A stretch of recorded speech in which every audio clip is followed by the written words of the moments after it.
Magandang araw, ka-TSKI. Tanong, swerte ka ba o mapalad?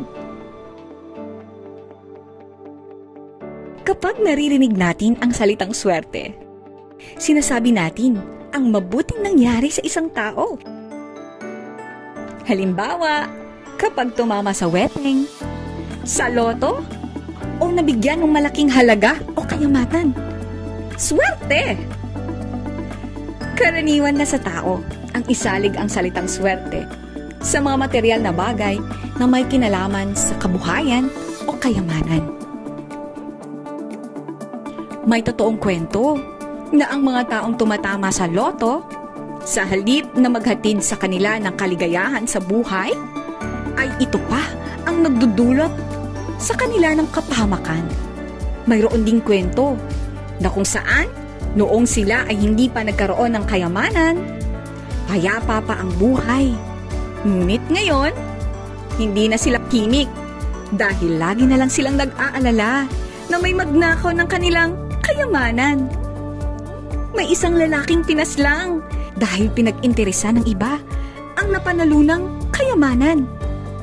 Alam niyo ba na may kasabihan, makakabili ka ng mamahaling kama, ngunit hindi ng mahimbing na tulog. Makakabili ka ng mamahaling relo, ngunit hindi ng oras. Makakabili ka ng aklat, ngunit hindi ng karunungan. Makakabili ka ng mamahaling gamot, pero hindi ng kalusugan. At makakabili ka ng mamahaling gamit, ngunit hindi ng kaligayahan. Aminin man natin o hindi, kailangan natin ng salapi. Ngunit di dapat magpaalipin sa salapi dahil doon nagsisimula ang kaguluhan sa ating buhay.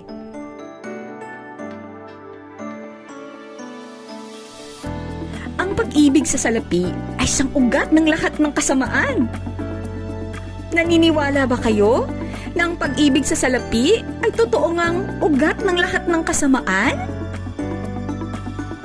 Ang pagpapala ng Diyos ay kayamanang walang kasamang kabalisahan.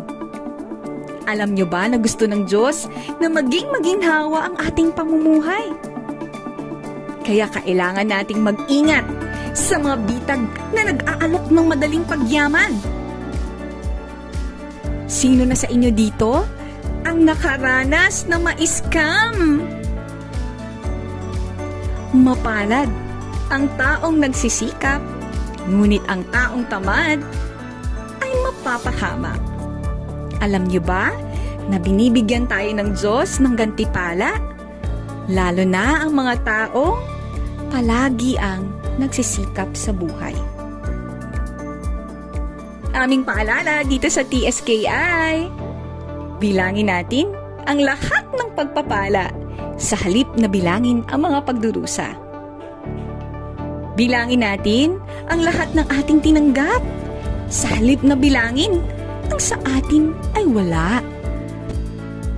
Bilangin natin ang lahat ng ating kagalakan sa halip na bilangin ang lahat ng kalungkutan. Bilangin natin ang lahat ng ating mga kaibigan sa halip na bilangin ang lahat ng pagluha. Bilangin natin ang ating naging matapang na pagpapasya sa halip na bilangin ang ating karuwagang magpasya. Bilangin natin ang mga nagawa nating kabutihan sa halip na bilangin ang mga nagagawa nating mga kasamaan. Sa huli, bilangin natin ang ating kalusugan sa halip na bilangin ang ating kayamanan. Health is wealth, ika nga.